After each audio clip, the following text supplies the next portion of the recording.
अगर आप एक ऐसे इंसान हो जो दूसरों के सामने जाने से शर्माता है, उनसे बात करने से डरता है कि वो लोग मेरे बारे में क्या सोचेंगे, यानी कि आप एक इंट्रोवर्ट हो, तो आज इस वीडियो में आपको डार्क कॉन्फिडेंस के कुछ ऐसे सीक्रेट के बारे में बताने जा रहा हूँ जिनकी हेल्प से आप इंट्रोवर्ट होते हुए भी अपने आप को एक अट्रैक्टिव मैन में चेंज कर पाओगे, जैसे जेम्स बॉन्ड, क्रिस्टियन बेल या रायन रेनाल्डो वर्ड्स। इसके अलावा इसका बेस्ट एग्जाम्पल है मनी हाइस्ट के कैरेक्टर प्रोफेसर का, जो सबके सामने ना आकर भी सबको अपनी तरफ अट्रैक्ट करता है, और इसका सबसे बड़ा कारण है डार्क कॉन्फिडेंस। इस वीडियो में आज हम डार्क कॉन्फिडेंस के कुछ पावरफुल सीक्रेट के बारे में बात करेंगे। Number 1, stay calm in every situation. अगर आप चाहते हैं कि लोग आपके कुछ कहे बिना ही आपकी बात को समझ जाएं, तो आपको शांत रहना सीखना होगा, क्योंकि शांत रहना लोगों के मन में एक डर पैदा करता है। लोगों को लगता है कि आप हर बात को सोच समझ कर बोलते हो, क्योंकि ऐसा करने से आप लोगों के सामने डरपोक नजर नहीं आते, बल्कि आप अट्रैक्टिव नजर आते हो। और जब लोग एक ऐसे इंसान को देखते हैं जिसके अंदर कॉन्फिडेंस भरा हुआ होता है, तो यह भ्रमित करने वाला हो सकता है, क्योंकि आपको यकीन नहीं होता कि आप उससे ईर्ष्या कर रहे हैं, या फिर उसके आत्मविश्वास से ईर्ष्या करते हैं, या फिर आप उसके जैसा बनना चाहते हो। Number 2, over confidence is not deep confidence. आपके अंदर जो ओवर कॉन्फिडेंस होता है वह डार्क कॉन्फिडेंस नहीं होता।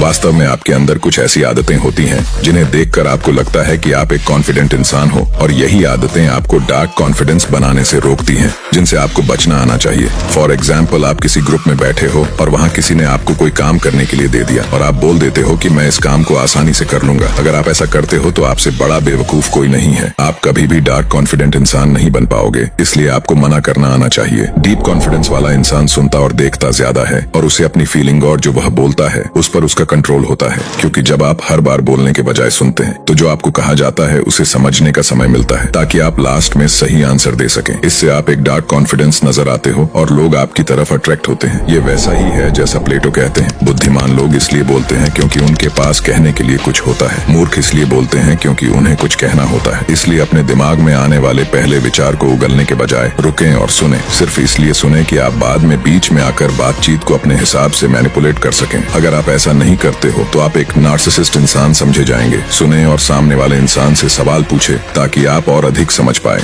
एक ऐसे इंसान की तरह व्यवहार ना करें जो हमेशा बकबक लगा रहता है, और हम हमेशा वह नहीं पा सकते जो हम चाहते हैं। ये उन पहली चीजों में से एक है जिसे हम अपने बचपन में सीखते हैं। मुझे अभी भी याद है, मुझे आइसक्रीम चाहिए थी, लेकिन मेरी माँ ने कहा कि आइसक्रीम के लिए बहुत ठंड है, और उस टाइम में बहुत टूट गया था। मेरे कहने का मतलब है कि हम हमेशा वो नहीं पा सकते जो हम चाहते हैं, और उससे आगे बढ़ने का तरीका नहीं खोज पाते। बड़े होने पर हम भूल जाते हैं कि आगे कैसे बढ़ना है, और लाइफ बहुत ज्यादा उलझी हुई है। इसीलिए आपको समझना चाहिए कि सब कुछ आपके हिसाब से नहीं होगा। इसलिए यह बहुत जरूरी है कि आपको कभी भी हार नहीं माननी चाहिए। आप जो कर रहे हो उसमें पूरी कंसिस्टेंट बनाए रखो। सभी मुश्किलों के सामने खड़े रहो और अपने नेगेटिव लाइफ एक्सपीरियंस से सीखो। यह शुरू में आपके लिए बहुत कठिन हो सकता है, लेकिन जब आप लाइफ के गेम को समझ जाते हो तो आप किसी भी मुश्किलों का सामना कर सकते हो। नंबर 3, आपने यह लाइन तो सुनी होगी कि अगर आपको लगता है कि आप किसी चीज के बारे में बहुत कुछ जानते हो तो यह संकेत है कि आप इसे बिल्कुल नहीं जानते हैं। मुझे पता है आपने यह नहीं सुना होगा, लेकिन यह लाइन बिल्कुल सही है, और इसे साइकोलॉजिस्ट द्वारा बताया गया है। इसे डनिंग क्रूगर प्रभाव कहा जाता है। जो लोग किसी चीज के बारे में बहुत कम जानते हैं वे अपने ज्ञान को ज्यादा समझते हैं, और क्योंकि उनमें ओवर कॉन्फिडेंस होता है। लेकिन जो लोग वास्तव में किसी चीज के बारे में बहुत कुछ जानते हैं वे लगातार उस चीज के बारे में और अधिक जानने की कोशिश करते हैं, क्योंकि जितना अधिक वे सीखते हैं उतना ही वे समझते हैं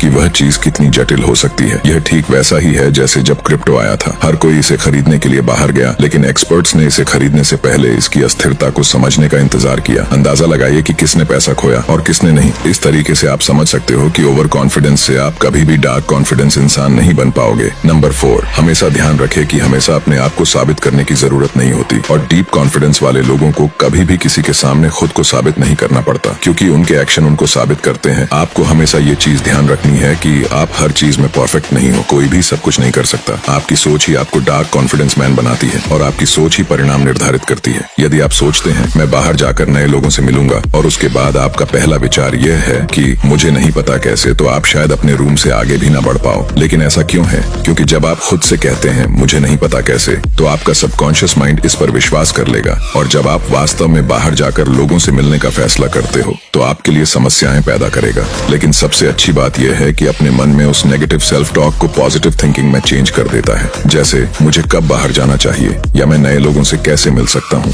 इस तरह आप अपने आप से क्वेश्चन करके एक डार्क कॉन्फिडेंस मैन बन सकते हो। नंबर 5, हमेशा ध्यान रखें कि आपके लुक्स इतने मैटर नहीं करते, इसलिए अपने लुक्स पर आपको ज्यादा ध्यान देने की जरूरत नहीं है। एग्जाम्पल के लिए आपके सामने 2 लड़के हैं। पहला लड़का दिखने में इतना अच्छा नहीं है और लुक्स भी इतने अच्छे नहीं है, पर लेकिन उसके चेहरे पर एक कॉन्फिडेंस और एक स्माइल हमेशा रहती है। दूसरा लड़का दिखने में अच्छा है, उसकी काफी अच्छी बॉडी है, लेकिन उसके चेहरे पर एक उदासी ही दिखाई देती है, उसमें कॉन्फिडेंस की कमी है। चलिए आप ही बताइए कि आप किस लड़के का साथ चुनोगे। ऑफ कोर्स आप पहले वाले लड़के को ही चुनोगे, क्योंकि हमेशा हमको ऐसे ही इंसान पसंद आते हैं जो बहुत ज्यादा कॉन्फिडेंस और अपने ऊपर विश्वास रखते हैं, और लड़कियों को भी ऐसे ही लड़के पसंद आते हैं जो बहुत ज्यादा कॉन्फिडेंस होते हैं और जो हर बात को सोच समझकर दूसरों के सामने बोलते हैं। चलिए आप ही बताइए कि कपिल शर्मा, विराट कोहली, MS धोनी क्या पहले जैसे दिखते थे? क्या वो अब दिखते हैं? नहीं दोस्त, केवल उनके अंदर एक कॉन्फिडेंस था, एक सेल्फ टॉक थी और अपने ऊपर बिलीव था कि मैं अपने गोल्स को अचीव कर लूंगा, आगे बढ़ूंगा, मैं रुकूंगा नहीं, ना ही मैं झुकूंगा और ना ही मैं पीछे मुड़कर देखूंगा। तुम विराट कोहली, कपिल शर्मा, इनकी पहले की फोटो भी देख सकते हो। उनके लुक्स इतने अच्छे नहीं थे जो अब हैं, बस इन्होंने अपने ऊपर काम किया, अपने आप को पहले रखा और आगे बढ़े। इसलिए दोस्त मैं आपसे यही बोलूंगा कि अपने लुक्स पर ध्यान न देकर अपने कॉन्फिडेंस पर, अपने बिलीफ सिस्टम पर, अपने सेल्फ टॉक पर ध्यान दो। अगर आपने यह करना सीख लिया तो आप दुनिया की कोई भी ताकत आपको एक डार्क कॉन्फिडेंस मैन बनने से नहीं रोक सकती।